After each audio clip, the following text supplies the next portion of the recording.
Boa tarde a todos. Meus queridos amigos, hoje o convite, talvez até seja em honra ao futuro neto aqui deste casal, a Adriana e a Ana, o Miguel.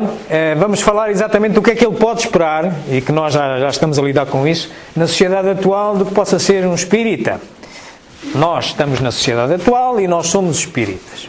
Ora bem, isto, o que é que... Podemos desligar esta luz, é só porque as minhas ideias podem ficar mais claras, é certo, mas eu tendo-te aqui com o meu assessor, a coisa tu transmite-me essa luz que vem desse lado. O que é esta coisa? Quando a gente diz atual, a gente diz assim, atual é novo de qualquer coisa. Há um senhor de nome Marcel Proust, ele foi contemporâneo, era francês, mas contemporâneo de Kardec, um escritor francês. Ele diz isto: Le vrai voyage de découverte n'est pas de voir de nouvelles terres, mais plutôt voir avec d'autres yeux. Ora bem, para quem percebeu o francês é que isto, vocês percebem todos francês, está ali escrito, ele disse, ok? Portanto, que é a verdadeira viagem da descoberta não consiste mais, então no nosso mundo já não consiste mais em vermos novas terras, já tudo praticamente está descoberto, mas ver com novos olhos. E ora bem, é essa o meu convite nesta viagem em que vocês vão confiar em mim. Eu vou tentar não espetar-vos em lado nenhum, ok? Mas só apenas seguirmos pelo caminho do Espiritismo, revisitando as orientações espíritas vistas com estes novos olhos da nossa sociedade hoje.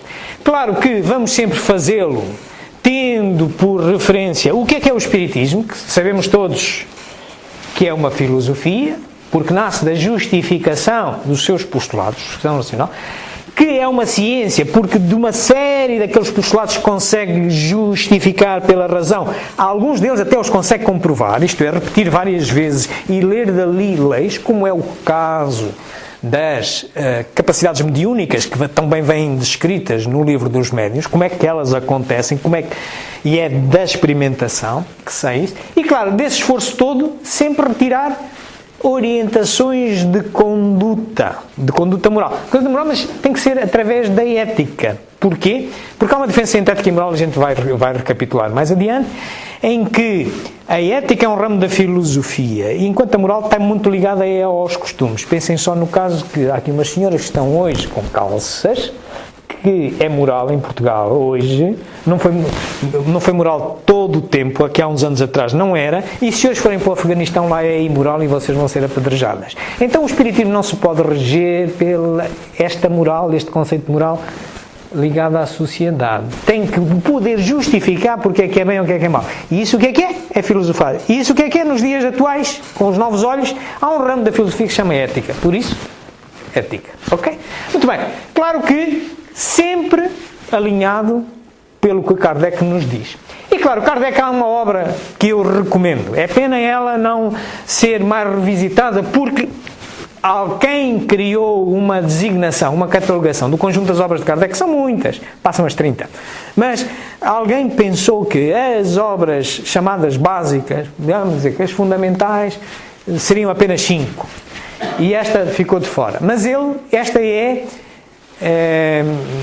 a terceira obra, quarta obra que eles querem. Bem, mas depois do Livro dos Espíritos, ele depois de 1857, ele sente necessidade em 1859 escrever isto, exatamente porque estava-se a criar uma nova ciência, uma nova filosofia, e era importante esclarecer o que era. Portanto, e é aqui que também devemos começar. Tudo aquilo, a viagem que eu vou fazer convosco é alinhada sobre o que é o Espiritismo. Neste livro no preâmbulo, encontram duas definições do Espiritismo. Uma delas é esta que aqui está, que fala, cá está, no caráter científico. Portanto, o Espiritismo tem uma ciência de observação e uma doutrina filosófica. Como ciência prática, consiste nas relações que se estabelecem entre nós espíritos. Portanto, estuda estas relações, e é ciência porque, ao experimentar, consegue dizer em condições em que acontece e como acontece, e de tudo isto, Como filosofia compreende consequências morais que dimanam dessa mesma relação. Na altura não se falava muito em ética, mas a moral entenda-se moral justificada, né? De bem proceder. Não é as calças que aqui são morais e são imorais ali. Não. Se são morais em todo lado. Ok? Também ainda há uma outra definição neste livro, que é esta que aqui está, que apela mais à natureza científica do espiritismo. E diz que é uma ciência que trata da natureza, origem e destino dos espíritos, bem como das suas relações com o mundo corporal. Passado quase 200 anos, já vamos em 160 e pico, eu era capaz de, vendo com novos olhos, vos propor esta, que é uma filosofia de base científica e consequências ético-morais, que tem por objeto, e agora vou buscar a outra definição, aquela mais ligada à parte científica, a investigação da natureza, origem e destino dos espíritos, bem como das suas relações com o mundo corporal. É uma proposta minha. É ver com as mesmas terras com novos olhos. Ok? Os novos olhos que a ética, como ramo independente da filosofia, nos permite agora, e perceber o que é, afinal, para que é que o espiritismo existe. É para nos dizer como progredir mais rapidamente, mas justificadamente. Uma outra coisa, e tem a ver com novos olhos, é... Há quem diga que Kardec criou o termo espiritismo. A realidade, a verdade comprovável é não. Porquê que é não? Aqui. Quando vocês tiverem tempo, logo, no computador, ponham este site. O seu Google não sabe tudo, ok? Têm que ir a sites especializados. E neste site especializado, Making of American Books, por exemplo, que é um site que endereça obras em inglês, se nós pesquisarmos, então vê-me aí quantas vezes antes de... Kardec escreveu o Livro dos Espíritos, publicou em 1857. Começou a interessar-se pelas questões do espiritismo nos finais de 54, durante 55 foi indo a uma série de reuniões, em 56 começa a corrigir aquilo tudo e em 57 sai com o Livro dos Espíritos. Portanto, se nós dissermos neste site quantas vezes ocorre a palavra Spiritism, esta palavra, que é espiritismo, ok? Quantas vezes ocorre esta palavra antes de 1855? Em quantas obras e que autores? Resposta do computador: ocorre.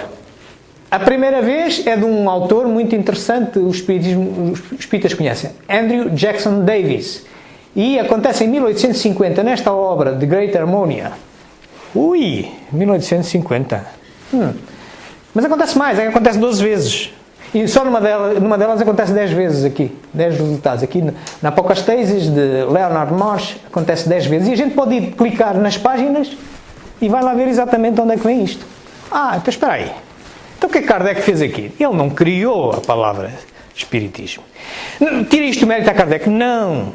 Ele criou um chamado neologismo. O que é que ele fez? Pegou neste termo que já existia, espiritismo, do outro lado do Canal da Mancha. Já era referido nestas obras, pelo menos por 3 diferentes autores, e bastantes vezes, desde 1850, embora sem a conceituação detalhada de Kardec, que atribuiu ao termo espiritismo. O que é que ele fez? Ele até foi muito sério. Ele só acrescentou um E ali, podia pôr um E antes ainda. É espiritismo. Como nós, espiritismo, para traduzir, podemos um E antes e um O no final. Não, ele foi muito sério.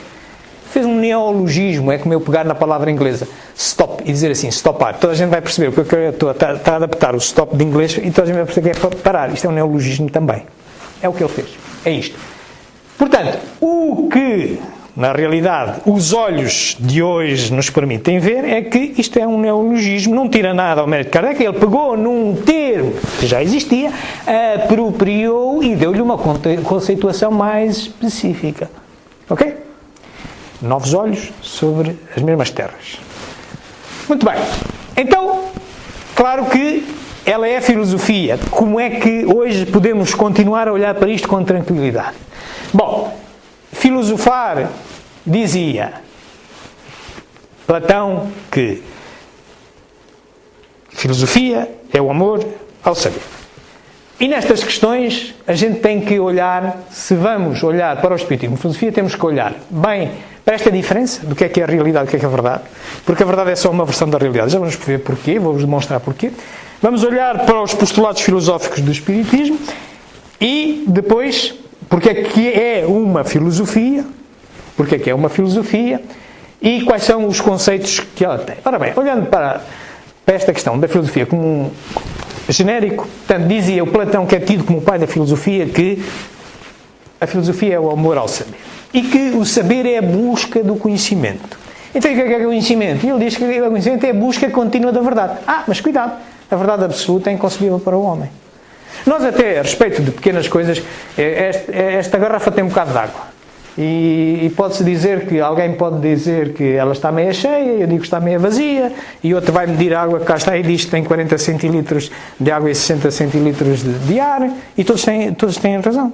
Tudo está certo. São 3 verdades sobre a mesma realidade. Isto para provar que nós só olhamos para qualquer realidade segundo a nossa verdade, que depende de 2 coisas. Depende do objetivo com que a gente quer estudar a realidade e dos conhecimentos prévios que a gente tem. Então, é verdade absoluta, é inconcebível para o homem, é inconcebível para a filosofia, é inconcebível para a ciência, é inconcebível para o espiritismo. Vou-vos dar um exemplo. Olha para este filme. Isto acontece num museu do Norte de África.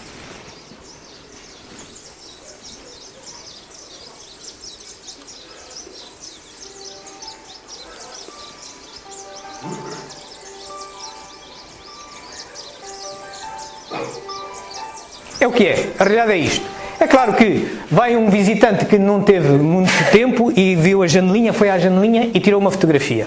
Ok, é a verdade dele, é certa. Outro passou ali ao lado, tirou deste. São 2 coisas distintas. E nós, que até tínhamos uma máquina de vídeo, até vimos uma coisa mais completa, uma verdade mais completa, mas não a vimos toda, porque nós também só filmamos deste lado, que dava acesso a esta. E se estivéssemos do lado lá, ainda estamos a ver uns outros detalhes que a realidade tem e que nós não estamos a ver. Então, meus amigos, é uma característica de nós seres humanos, não conseguimos aprender tudo. Portanto, a verdade é apenas uma versão da realidade. Habituemo-nos a isto. E o espiritismo é a mesma coisa. O espiritismo é uma criação humana, com auxílio de espíritos também que são humanos, estiverem encarnados e tal, não sei o que mais. Não é a verdade. Não é. É a melhor verdade que temos. E já vamos ver que o Kardec ouviu isto pelo menos numa obra. A gente já vai ver assim. Ora bem, posto isto, portanto, a verdade absoluta seria a perfeição. A perfeição é Deus. O homem está muito longe de o entender. Vai lendo, vai percebendo. A filosofia não trabalha com a verdade, apenas com o conhecimento, que é a busca contínua da verdade. E a gente sempre descobre uma melhor, atira a outra para o lixo e fica com uma melhor. É assim, o conhecimento é assim. Portanto, o espiritismo, se é filosofia, não pode trabalhar com a verdade, mas apenas com o conhecimento. Isto é, tem uma série de verdades e que está constantemente a revisitá-las e a ver se há uma melhor. Ok? Então, o espiritismo é filosofia moral e, nos dias de hoje, nos novos olhos, há um ramo da filosofia que se chama ética, que é sinónimo de filosofia moral. Se forem a um dicionário qualquer, encontrarão isto. Vamos ver porquê que assim é.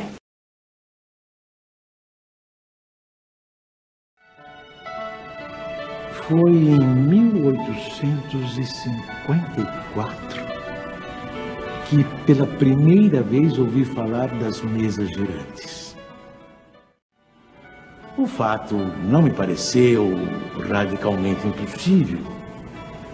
O fluido magnético, que é uma espécie de eletricidade, pode perfeitamente atuar sobre corpos inertes e fazer que eles se movam.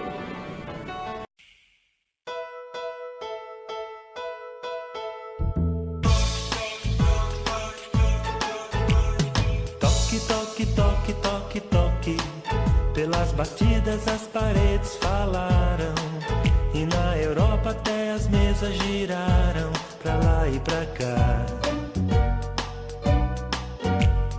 apontando as letras do alfabeto, ora no chão, ora no alto, no teto, formando frases, respondendo às questões.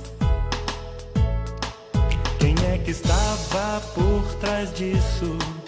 Alguém se preocupou com isso e começou as suas investigações. E descobriu que aquele jeito esquisito foi a maneira que então os espíritos usaram pra chamar sua atenção. E foi assim que Allan Kardec observou como é que tudo acontece no intercâmbio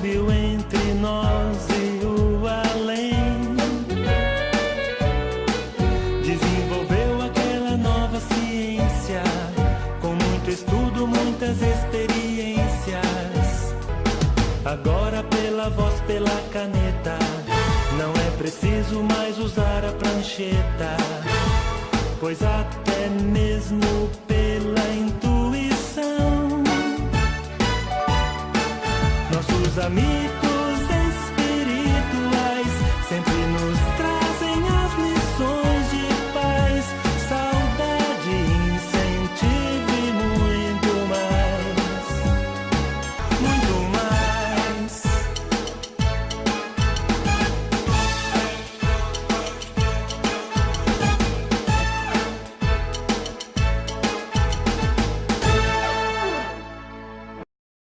Estão a ver a natureza da filosofia? É buscar justificações, costuma-se dizer que é a crença verdadeira justificada.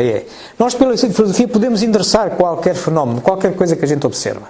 E filosofar é, pela razão, buscar uma justificação para aquilo. Viram aqui Kardec a filosofar? Não, aquilo pode ser o magnetismo, pode ser o fenómeno elétrico, pode ser, mas depois ele verificou que afinal aquilo, atrás daquelas pancadas, aqueles fenómenos, parecia que havia um código. Então, mas isto é um ato inteligente, quer dizer, pegar uns barulhos e fazê-los de uma forma, um código respondendo a uma solicitação de utilizar uma determinada sequência para ter uma mensagem é um ato inteligente. Então espera aí, há um efeito inteligente, tem que responder a um ato inteligente. Então espera lá, isto talvez tenha uma inteligência do lado de lá. Estão a ver? É assim, a filosofia funciona assim. Portanto, e claro que Kardec, com esta forma de abordar todos estes fenómenos e com o seu esforço de justificar, ouvir justificações dos espíritos, testando com este médium a mesma pergunta, com o outro, etc., por aí adiante, a ver se obtinha as mesmas coisas, ele concebe, se vocês forem à Wikipédia vão ver 19 bases filosóficas do espiritismo, mas as mais comuns são estas que aqui estão. É um Deus único, isto é, esta doutrina apoia-se em existir um Deus único, porque tem que existir uma causa primeira de tudo. Depois, a existência do espírito, isto é, o homem não é só este corpo, tem um ser lá que permanece para além da morte física. Então, mas se há espírito, há comunicabilidade de espíritos, então, mas se há um ser que permanece para além da morte física, então ele pode reaparecer no seu progresso, há a reencarnação. E claro que não habita só aqui, há a pluralidade dos mundos, para onde é que vão quando se desencarnam, ou para onde estão aqueles que estando encarnados e nós não os vemos, eles estão desencarnados e também não os vemos. Tem que existir outros mundos, observáveis ou não. Portanto, destas 5 bases, uma delas, esta, só tem natureza filosófica. E porquê que só tem natureza filosófica? Porque se a ciência obriga a que de uma crença verdadeira que já está justificada, já encontramos uma justificação pela razão, depois vamos comprovar, isto é, vamos sujeitá-la à experimentação, vamos medi-la, vamos compará-la, vamos estabelecer leis, a Deus, eu vou compará-la com quem se ele é único. Vou medi-lo, mas onde é que ele está para eu medir? Agora, eu posso lá chegar pela razão, filosoficamente. Por isso, esta base apenas tem natureza filosófica. Vamos ver porquê.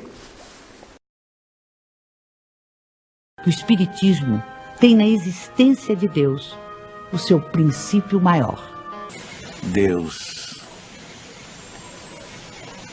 é eterno, imaterial, imutável, único, todo-poderoso, soberanamente justo e bom.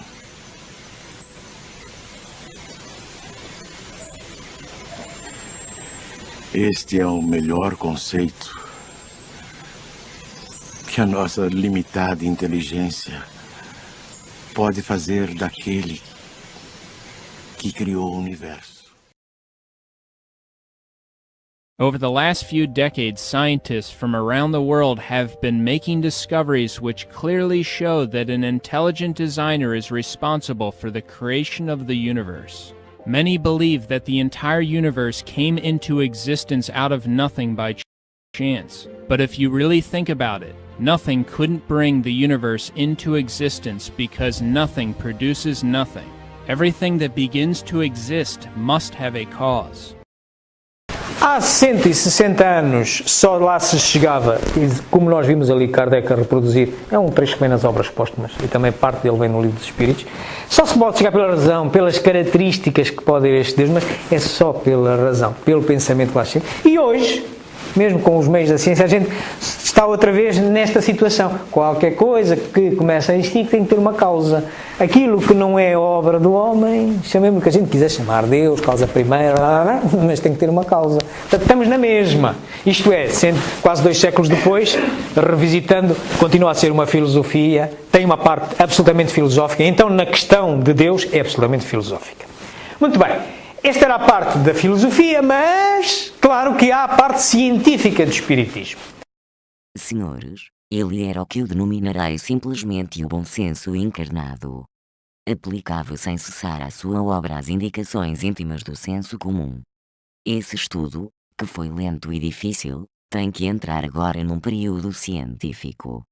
Esse método tem de tomar os fenómenos de ordem misteriosa a que assistimos, para os dissecar, medir e definir.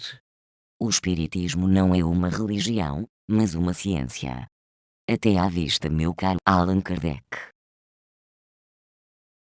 O que acabamos de ouvir é um excerto de um dos 4 discursos fúnebres a Kardec no dia 2 de abril de 1869. Ele morreu no dia 31 de março e foi a enterrar no dia 2 de abril, no cemitério de Montmartre, que não é o Père Lachaise, onde hoje se encontram os restos mortais dele e o túmulo. Só mudado um ano depois.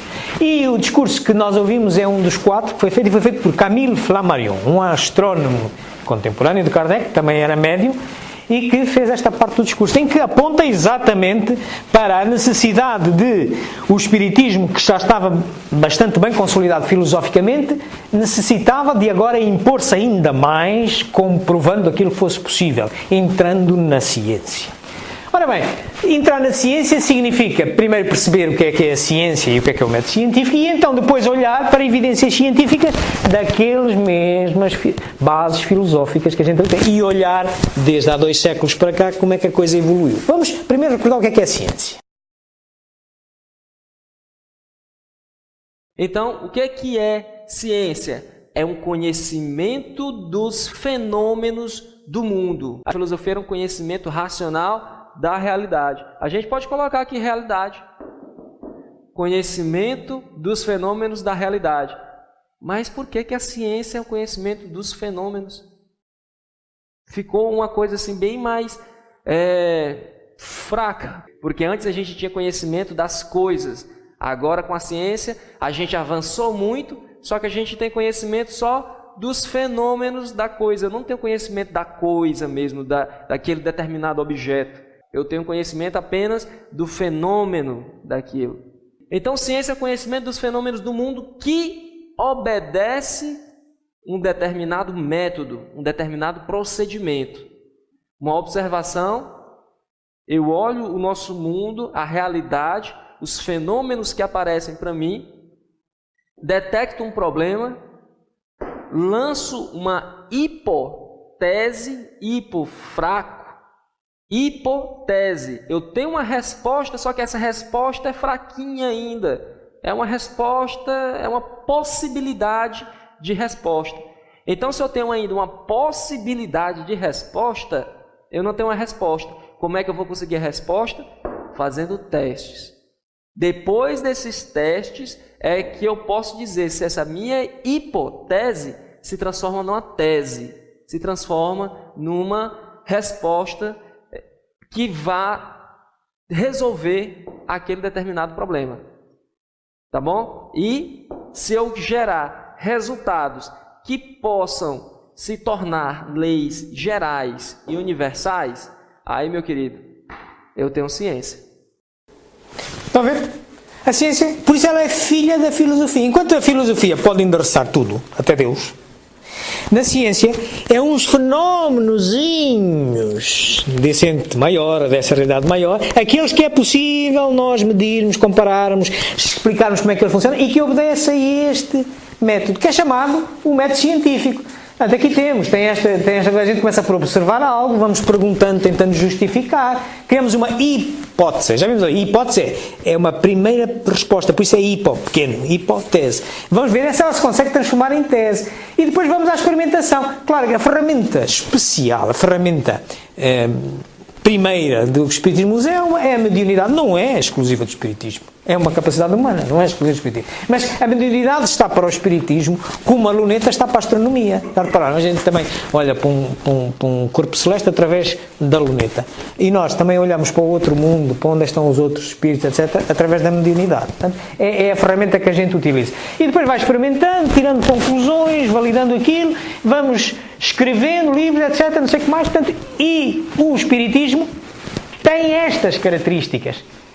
Nesta primeira fase, há uma natureza filosófica no método científico. Aqui, estão a ver, estamos só a usar a razão, estamos a fazer perguntas e a elaborar uma primeira justificação. Aquela justificação que falava Kardec, isto pode ser o fluido elétrico, pode ser o magnetismo, estas pancadas e tal. Não, mas espera aí, tem aqui um ato inteligente por trás. Estamos só a usar a razão. Estamos a filosofar, estamos a justificar uma crença que a gente está a ver, é verdadeira. Há ali umas pancadas e parece que são umas inteligências que estão ali atrás. Estou a justificar, então, e devem ser os espíritos. Uma primeira justificação. Vamos agora ver se é sim ou não. Estão a ver? E então, depois, entra-se numa fase científica em que há um aluno de Platão, o Sr. Aristóteles, que é também considerado o pai da ciência, que verifica que deste conjunto todo que a gente pode endereçar pela razão, só pelo nosso raciocinar, há um conjunto que nós podemos depois comprovar, levar a laboratório, estabelecer as leis, como tais pequeninos fenómenos da tal filha da filosofia, que é a ciência. E por isso a ciência é a crença verdadeira justificada e comprovada. É claro, Kardec diz isto em várias das suas obras fundamentais. Olha, a questão filosófica vem logo, por exemplo, aqui no Evangelho segundo o Espiritismo. Se vocês ali forem ao capítulo 19, a fé transporta montanhas, vão lá ao parágrafo 7, está lá assim: a fé inabalável é aquela que pode enfrentar a razão em qualquer idade da humanidade. Portanto, é raciocinar, não é crer porque o outro crê, é crer porque tem que ser assim, por isto, aquilo, justificar. E claro, quando vamos a tentar comprovar, a entrar aqui na comprovação, como ele o fez, por exemplo, o Livro dos Métodos é um livro essencialmente científico, tem as leis todas das capacidades mediúnicas que ele identificou na altura. E ele avisa, no capítulo 20, ele recebe uma mensagem do Espírito Erasto, que a transpõe, e que diz assim: melhor é repelir 10 verdades do que crer numa teoria errónea. Isto é, nós, para termos a certeza, e cientificamente, nós temos que a reproduzir tantas vezes que já não haja mais dúvidas, porque é que acontece assim, daquela forma, ok? Mas mesmo assim, se chegar à tese, a nossa hipótese chegar à tese, mesmo assim, porque o Espiritismo é uma ciência e tem essa natureza. Se vocês forem à Gênesis, capítulo 1 fala da revelação espírita, no parágrafo 55 vem lá assim: o Espiritismo segue ao lado das outras ciências. E se em algum momento as outras ciências revelarem uma melhor verdade que o Espiritismo tem, o Espiritismo a aceita. Estão a ver? Não encontramos o santo graal com o Espiritismo. Isto não é nenhuma religião, isto não é nenhuma teoria dogmática. É esta a natureza do Espiritismo. Já vimos na parte filosófica, portanto, estamos a ver, na parte científica, estamos a ver o método científico que também Kardec utilizou. Vamos agora olhar para aquelas mesmas bases filosóficas que tínhamos visto. Já vimos que Deus só se lá chega pela cabeça, pelo raciocínio, filosoficamente. Mas as outras, o espírito, a comunicabilidade do espírito, a reencarnação e a pluralidade dos mundos, houve uma evolução significativa. Vamos observar para ela. No Espiritismo, se quiserem olhar para essas obras fundamentais, olha, veem 3 que têm natureza científica. O Livro dos Espíritos tem a filosófica e a científica, tem tudo. Mas depois, o dos médiuns, científico, tem as leis que regem a mediunidade. A Gênese, científico, tem as leis, como é que foi o universo criado, etc. Os milagres, a explicação dos milagres, etc. Está ali. São 3 livros de natureza científica na área do Espiritismo, sendo que o Livro dos Espíritos tem as duas, a filosofia científica, a ética, mas eu a ética considero filha da filosofia, já vamos a ver mais adiante. Olhemos então para aqui, por exemplo, para o Espírito. No tempo de Kardec, ele filosoficamente tem, por exemplo, na parte segunda do Livro dos Espíritos, a vida espírita, ele tem lá bem justificado porque é que o Espírito tem que existir, mas hoje, nos nossos dias de hoje, e ver não é ver novas terras, mas ver as mesmas terras com outros olhos, já temos, por exemplo, as experiências quase-morte que demonstram isso. Vamos ver porquê. Os espíritos revestem temporariamente um invólucro material, perecível, e sua destruição pela morte os devolve a liberdade. A alma é um espírito que encarnou e, portanto, um ser imaterial e individual que reside em nosso corpo e a ele sobrevive. Consegui um encontro no Central Park com o médico-chefe da UTI, Dr. Sam Parnia. Eu sei que você fez uma quantidade enorme de pesquisas sobre o assunto. Sam estudou mais de 100 sobreviventes de paradas cardíacas. Pessoas que estavam tecnicamente mortas e que voltaram à vida. Algumas delas voltaram com profundas experiências. Uma das coisas que você menciona, e eu achei extremamente fascinante, é a ideia de que, mesmo sem atividade cerebral, as pessoas voltam contando essas experiências. Tem como isso ser explicado?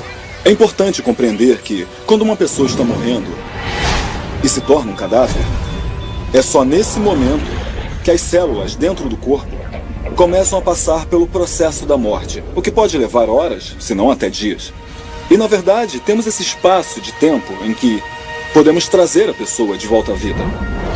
E as experiências que elas tiveram nos dão uma indicação de como e quando a humanidade passa pela morte. E os religiosos acreditam quase todos que quando você morre é apenas no sentido corporal. A sua essência, a sua alma continua.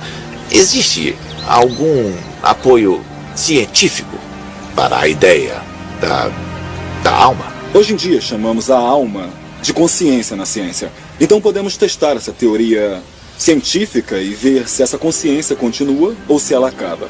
Isso prova, pelo menos, que quando uma pessoa morre, essa parte que nos torna o que somos, a psique, a alma, a mente, a consciência, ou como você quiser chamar, ela não é aniquilada. Ela não desaparece no ar, ela continua pelo menos no início da morte. É sério? Com certeza. Ela continua quando o cérebro não deveria estar funcionando e quando uma pessoa está passando pela morte. Bem, hoje a nossa ciência já tem esta questão e que realmente não é compatível com aquela ideia que se tinha que o cérebro era o produtor de tudo, da consciência. Quando o cérebro se apagava, quando parava, parou tudo. Falso. Falso porque o cérebro está parado, nestas experiências quase morte. O coração está parado, o cérebro está parado e alguns ressuscitam por insistência, desfibriladores e tal, ressuscitam. E quando ressuscitam com memórias daquele período em que estiveram mortos. Mas o cérebro está parado. Quem é que registrou essas memórias? É a tal consciência que ele aqui chama. E hoje há um investigador, Pim van Lommel, cardiologista holandês, que tem um livro chamado A Consciência na outra dimensão, no além, em que ele tem um estudo de 300 e tal casos, 60 casos foram recuperados e todos eles vêm com esta característica, lembrarem-se de coisas naquele período em que clinicamente está morto. E ele chama aquilo de consciência não local, que a consciência universal tem pelo menos uma partezinha que é chamada consciência não local, que é, chama-lhe alma, chama-lhe o que a gente quiser. Ok, é novos olhos sobre a mesma realidade. Mas claro, ligada a esta temos a comunicabilidade dos espíritos. Se foi através dela que Kardec conseguiu ler das hipóteses que foi levantando, foi transformando em teses, em leis das capacidades mediúnicas humanas que existiam na altura, a transcomunicação mediúnica, hoje até temos também a transcomunicação instrumental, que tem uma natureza mais científica. Vamos olhar de novo um andar pelo tempo. Fui convidado a assistir às experiências que se realizavam em casa da senhora Plene Maison. Foi aí que, pela primeira vez, presenciei o fenômeno das mesas que giravam, saltavam e corriam. Assisti então a alguns ensaios muito imperfeitos da escrita mediúnica. Sem dúvida, havia ali um fato que necessariamente decorria de uma causa. Dos efeitos, procurava remontar as causas por dedução e pelo encadeamento lógico dos fatos. Um dos primeiros resultados que colhi das minhas observações foi que os espíritos, nada mais sendo do que a alma dos homens, não possuíam nem a plena sabedoria, nem a ciência integral. Mais tarde, quando vi que aquilo constituía um todo e ganhava as proporções de uma doutrina, tive a ideia de publicar os ensinos recebidos.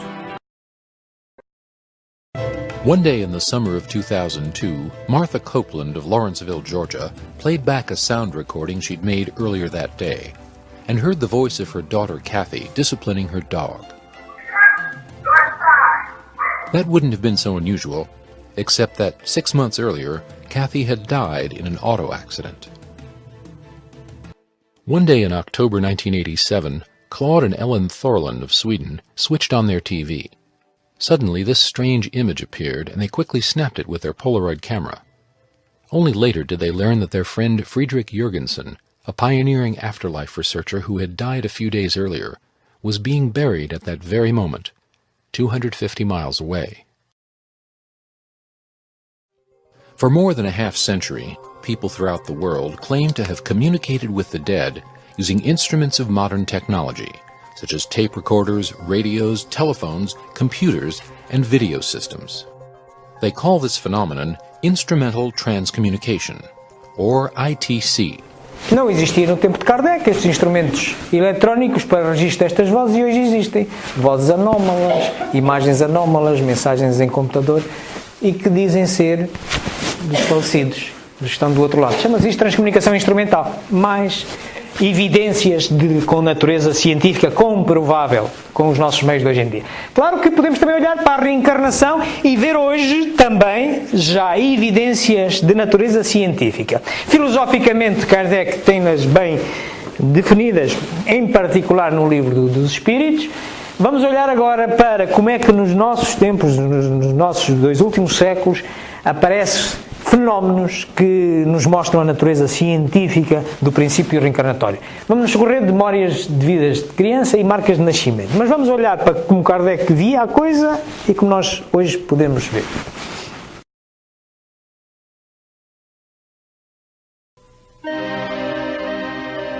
As diferentes encarnações ou existências corpóreas do espírito são sempre progressivas e jamais regressivas. Mas a rapidez do seu progresso depende dos esforços que ele faça para chegar à perfeição. A vida terrena seria assim uma espécie de escola, em que os alunos, embora nunca regridam às séries anteriores, são obrigados a repetir de ano até compreenderem o que lhes foi ensinado. O principal objetivo da reencarnação reside no melhoramento progressivo da humanidade.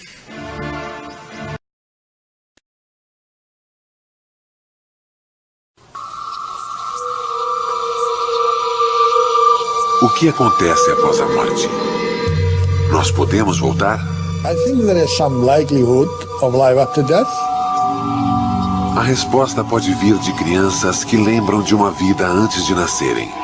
Our work provides evidence that we should strongly consider the possibility of reincarnation. Existe vida após a morte? Uma pergunta antiga. Na Universidade de Virgínia, em Charlottesville, cientistas investigam alegações de reencarnação. Há 40 anos, tentam explicar relatos de crianças que falam de uma vida passada. Histórias como desta garota que diz ter morrido afogada e que reencarnou. Ou deste garoto de 6 anos que era policial em Nova York e foi morto em serviço. Ou deste garoto que lembra viver como seu próprio avô. We're investigating cases of very young children who spontaneously begin talking about previous lives. They usually begin between the ages of 2 and 3 and continue until the age of 5 or 6. Portanto, hoje os nossos médicos pedopsiquiatras em particular, como este senhor Jim Tucker, estão confrontados com um fenómeno muito interessante, que é crianças até aos 6 anos têm memórias de vidas passadas em que reproduzem atos que elas não poderiam, não observaram e correspondem, observando historicamente, correspondem, por exemplo, eram seus avós, portanto, enfim, e bate tudo certo. E quando a isso se soma, ainda por cima, umas marcas de nascença compatíveis com a forma violenta como morreram na última encarnação, ui, aí é que a ciência começa, de facto, a ter ali umas evidências bastante mais fortes. Estes são os caminhos científicos que investigam a parte da reencarnação. Quanto à pluralidade dos mundos, claro, no tempo de Kardec ele explica isto bastante bem, também no Livro dos Espíritos e também na Gênesis há uma boa explicação sobre isto. No Céu e Inferno, com aquelas mensagens todas de onde é que estão os desencarnados, quando é que eles foram, afinal. E hoje em dia também temos estes dois, pelo menos estes dois fenómenos que nos levam a isso. É a descoberta de exoplanetas e os universos paralelos, muito ligado à física quântica, em que a gente dá-se conta, mas afinal nós temos muitos mundos aqui à nossa volta e nem precisamos sair daqui. Vamos só ver. Vamos olhar para Kardec e vamos olhar para o fenómeno da física quântica que nos mostra as várias dimensões e universos paralelos.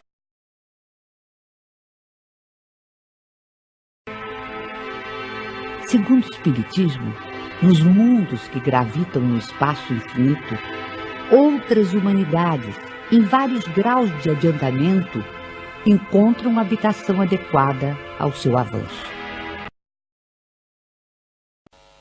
Physicists believe that the tiniest bits inside an atom were point particles.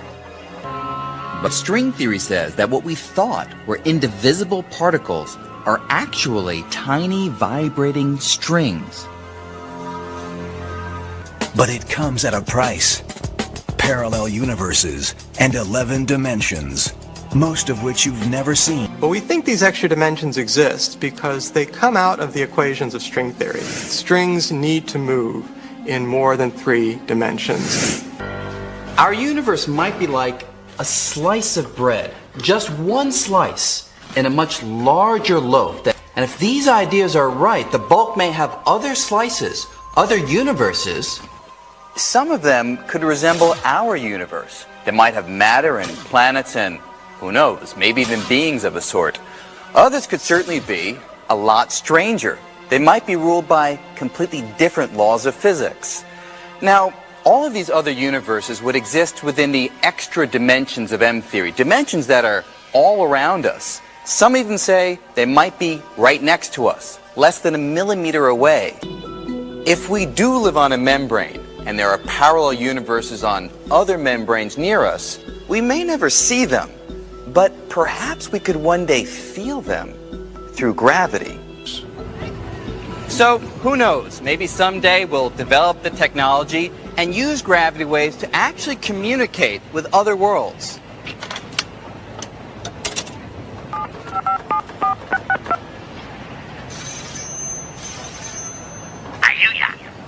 Yeah, hey, it's Brian. How you doing? Brian,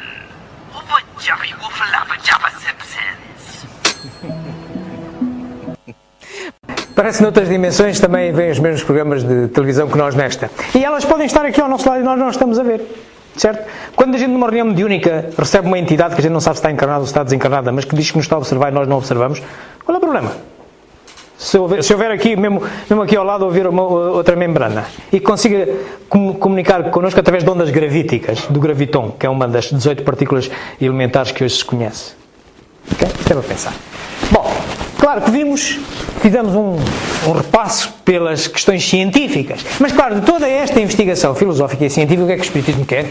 Quer é ajudar a progredir o homem mais rapidamente. Quer tirar daqui orientações de caráter ético-moral.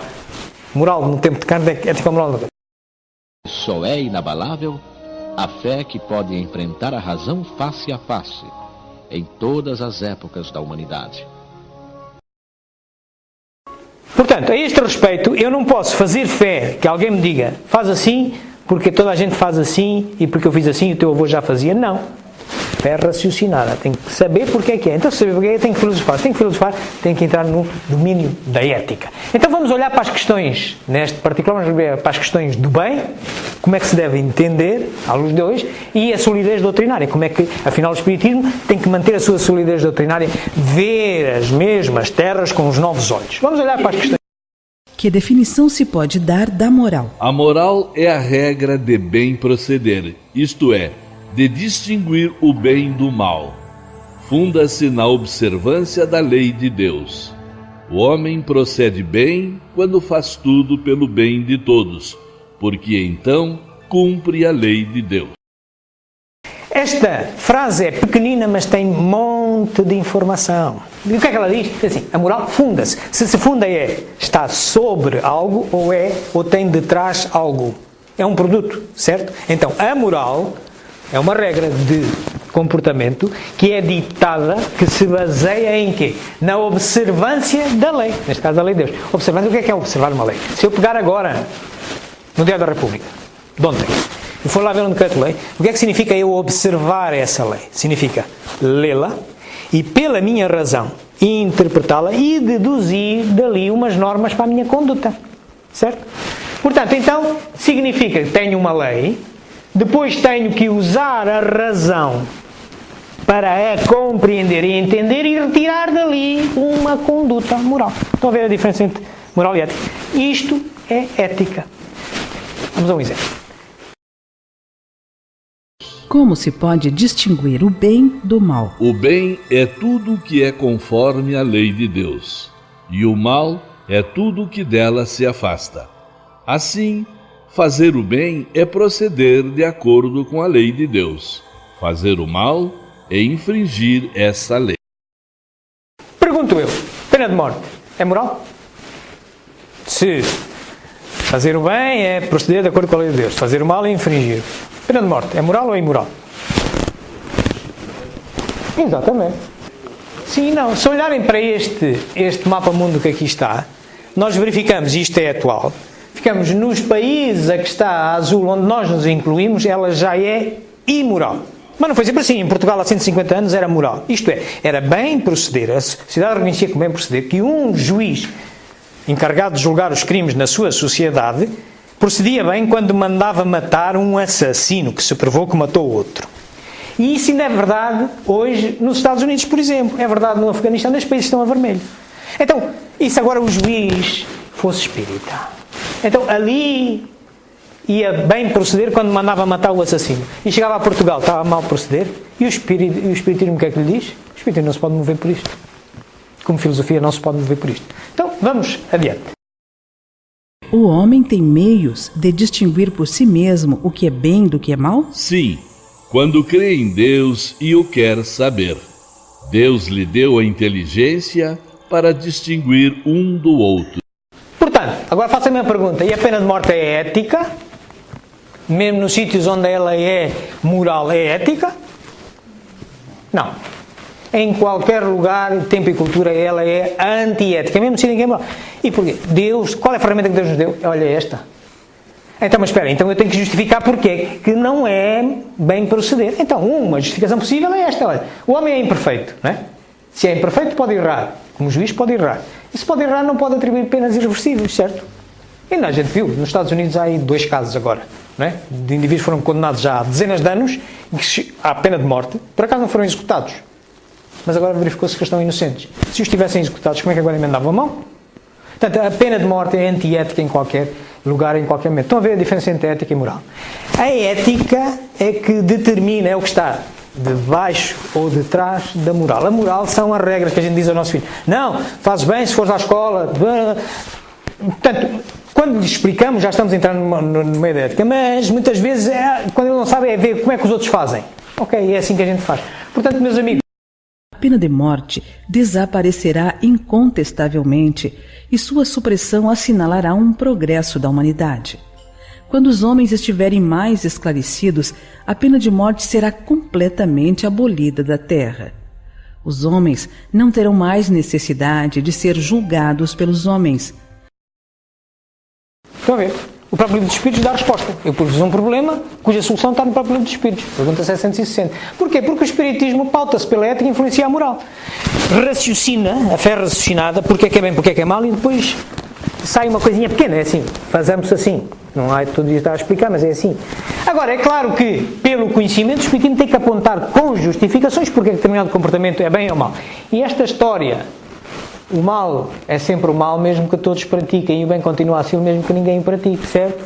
Portanto, isto toda a gente faz, não é justificação para o Espírito, meus amigos. Estão a perceber porquê? Certo? Muito bem. Para assegurar-se, no futuro, a unidade, uma primeira condição se faz indispensável. Que os nossos escritos não se prestem a interpretações contraditórias. O segundo ponto está em não se sair do âmbito das ideias práticas. O terceiro ponto é que não se imobilize no presente.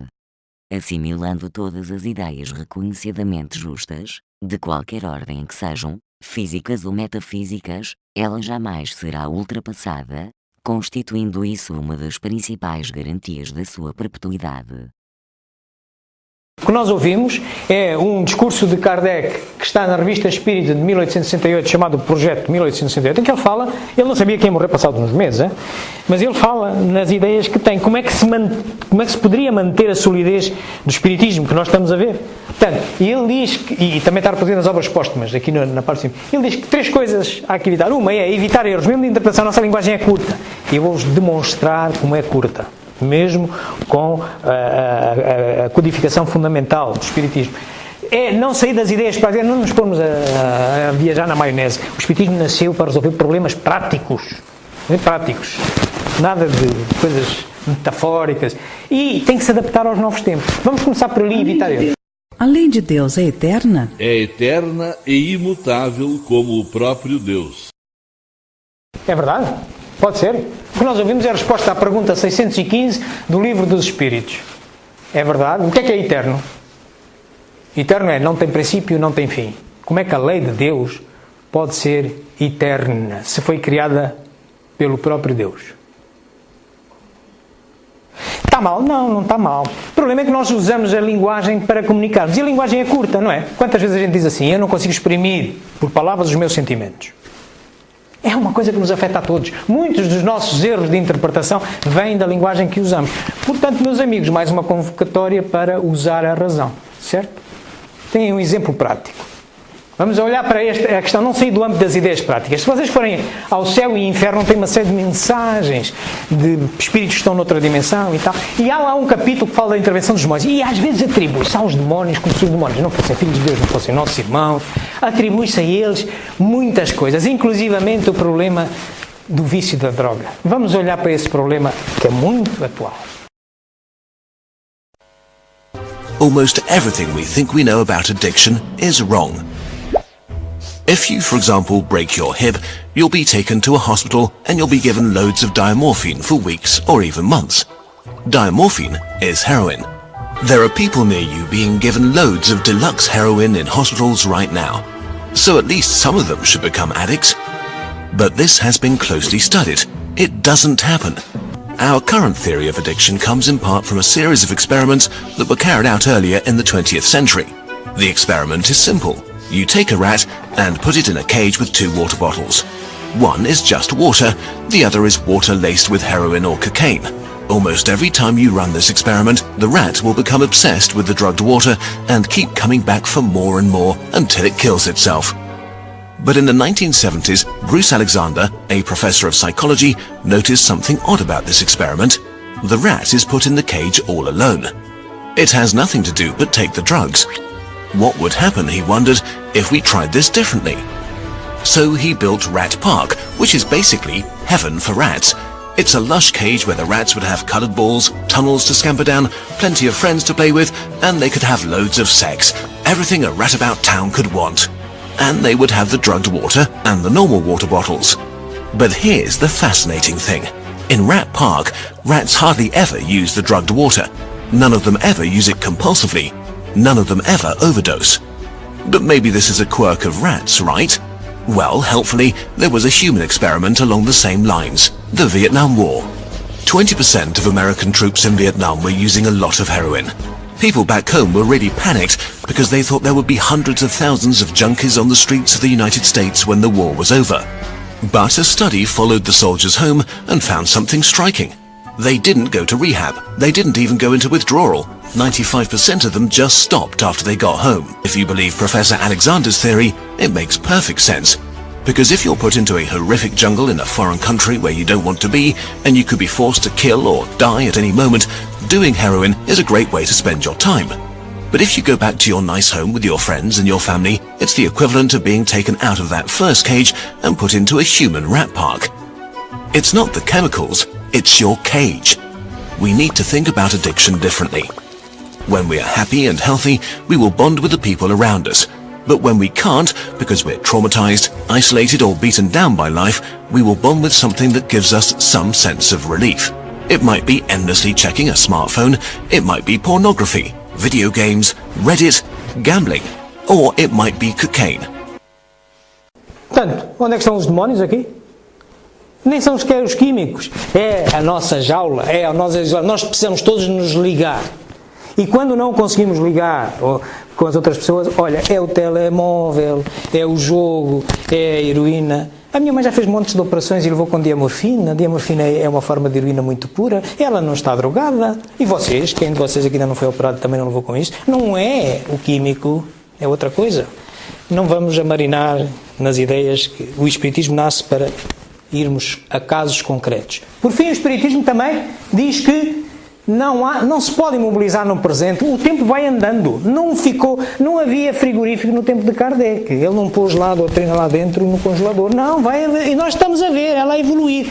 E ele diz isso mesmo também aqui no capítulo 19 do Evangelho segundo o Espiritismo, quando fala da fé religiosa e da condição da fé inabalável. Não há nada de dogma aqui. É preciso sempre racionar, portanto, não se imobilizar no presente, aceitar novas ideias desde que justas. Vamos, para terminar, vou-vos mostrar um conjunto de mensagens que reportam bem isto.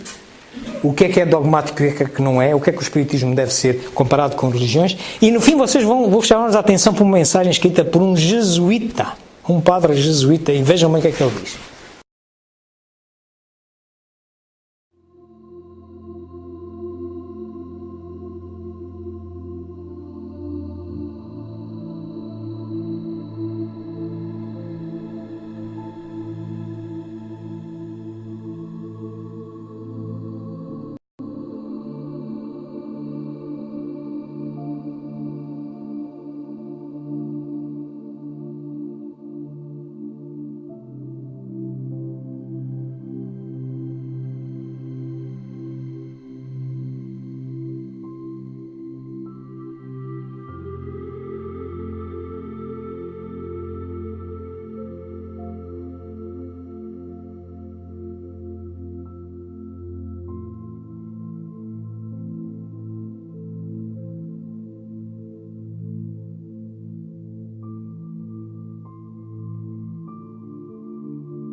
Meus amigos, era isto que eu tinha para vocês. Eu consultei estas referências que aqui estão. Aqui tem o site, se quiserem verificar por vocês, do termo Espiritismo e quantas obras é que contavam já com este termo antes de Kardec, antes de 1855. Eu estou a gravar isto como habitualmente vou publicar neste canal de Espiritismo. Espiritismo já tem aqui, daqui por uns 2 dias já lá está. Também tenho aqui um canal de Facebook, etc. Podem me contatar. Tenho aqui o meu e-mail se me quiserem escrever. E estou disponível. Não sei, ainda há tempo para algumas perguntas, não sei. 5 minutinhos de perguntas. Meus amigos, estou à vossa disposição. Muito obrigado pela vossa atenção. Ao som suave desta música, vamos recolher-nos. Vamos recolher-nos no nosso íntimo. Vamos recolher-nos naquele ponto do nosso íntimo em que podemos afirmar na nossa incapacidade para ver o invisível que é o ponto de Deus. Deus está em mim. Vamos recolher-nos a esse ponto. E nesse ponto vamos tentar juntar as várias versões que estão presentes ao nosso lado, quer no visível, quer no invisível, desta mesma realidade que é Deus. Isto é, vamos nos unir todos, cada um com a sua ideia que tenha desta mesma realidade, mas todos sabemos o que ela é o Criador de tudo. E então louvemos este Criador. Com esta obra magnífica, vimos hoje como ela tem tantos detalhes. Não há diamante na Terra que possa reproduzir os detalhes que a mais pequenina coisa que nós possamos observar pode ter. Quantos olhos diferentes podemos ter sobre a mesma realidade. E como é bom, nós temos a capacidade de irmos vendo ao longo do tempo, ao longo das nossas encarnações, irmos vendo essas outras facetas desse diamante, se assim se pode dizer metaforicamente, desta grande realidade que é a obra de Deus. Louvado seja por isso. Mas agradeçamos ao Senhor que nos proporcionou a possibilidade de, neste momento, nós podemos ter acesso a esta ferramenta que lapida esse diamante, que é o Espiritismo. E pode não ser necessária para todos, de certo é necessária para nós, porque senão não estávamos aqui. Mas já todos perceberam o valor dela. É um grande estímulo ao raciocínio, é um grande estímulo à exercitação da nossa fé raciocinada. Mas temos mesmo que agradecer porque, afinal dela, um dia apareceu-nos.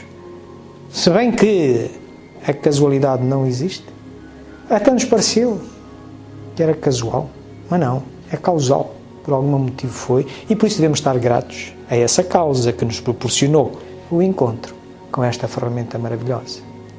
Mas por fim, Senhor, a gente vai-te ousar pedir que sempre que tivermos dúvidas de como se usa esta ferramenta lapidadora do teu diamante, que às vezes nos pode causar incómodos, incertezas, dúvidas, porque não estamos a descobrir a face que queríamos, ou porque a face não é do gosto que tínhamos, ou porque não corresponde à verdade que tínhamos até ali e que nos custa mudar.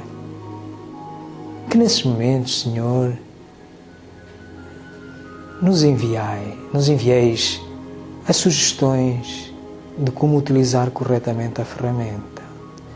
Nos envieis os treinadores, a espiritualidade superior e amiga, a espiritualidade desta casa, que também dirige esta casa, para nos recordar que estamos na tua escola, que tudo passa e estamos aqui todos para, em cada vez que olharmos para ti, te vermos com novos e melhores olhos. Bem-haja, uma boa semana a todos.